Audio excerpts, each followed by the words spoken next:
新手嘅你一定有遇過織下發現自己織錯咗，拆晒佢，唔想再織，然後放落床下底封印咗佢。呢2個禮拜呢，織嘢同你講下呢，新手會遇到啲乜嘢嘅問題，同埋可以減少遇到錯誤嘅機會。第一集就同大家講下無啦啦發現自己織多咗一針。第一個最容易出現嘅錯誤呢，尤其是喺織緊啲高針低針不停去到交替嗰陣時呢，你好容易呢嗰條欄放咗喺嗰個棒針上面唔知道，然後就織咗佢，就出現咗一個 yarn over， 咁呢你就會導致又多咗一針噶啦。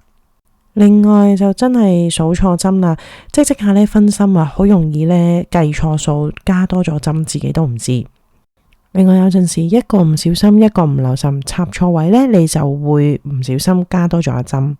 好多時啦，出現多一針呢，其實都係因為唔專心啦，唔夠專注啦，去到織嘢嘅。咁但係當你我織嘢我想超啲嘅時間呢，其實 stitch marker 係絕對幫到你。我自己呢，就中意大約20針度呢，就加一個 stitch marker。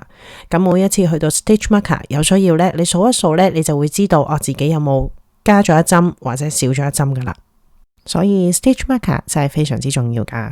聽日織嘢呢，就同大家講下呢，有啲咩方法可以減少出現少一針嘅機會。我哋聽日再見，拜。